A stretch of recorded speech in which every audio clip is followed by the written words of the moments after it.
L'adénome de prostate, encore appelé hypertrophie ou hyperplasie bénigne de prostate, peut occasionner un ensemble de symptômes qu'on appelle les symptômes du bas appareil urinaire.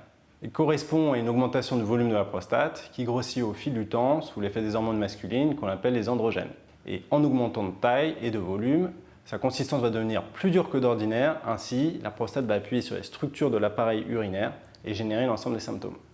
Concernant les symptômes d'obstruction à l'écoulement des urines, le tuyau de sortie des urines, l'urètre, chemine au milieu de la prostate. Et les lobes de la prostate vont la comprimer. Ainsi, l'urètre est pincé et la vessie, qui est un muscle, aura plus de difficultés à se vider, d'où la diminution de la puissance du jet. Elle devrait se contracter plus fort que d'ordinaire et au fil du temps, la qualité de son muscle peut se dégrader. On appelle ça la vessie de lutte. Également, la dureté de la prostate va appuyer sur le plancher de la vessie et l'irriter. Et lorsque la vessie est agressée, elle répond en se contractant plus fréquemment d'ordinaire.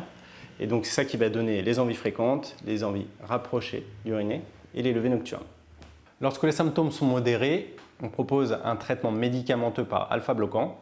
Et lorsque ce traitement s'épuise au bout de quelques années ou alors qu'il est mal toléré, on propose une chirurgie de résection ou, en alternative, une embolisation. L'embolisation est un traitement conservateur de la prostate, mini-invasif, ambulatoire et pratiqué sous anesthésie locale. C'est un traitement qui agit uniquement par les vaisseaux. L'efficacité de l'embolisation est superposable à celle de la chirurgie et elle a pour particularité de ne pas générer de séquelles sur l'éjaculation, notamment pas d'éjaculation rétrograde. C'est un traitement qui est durable avec un taux de récidive qui est aux alentours de 20% à 10 ans.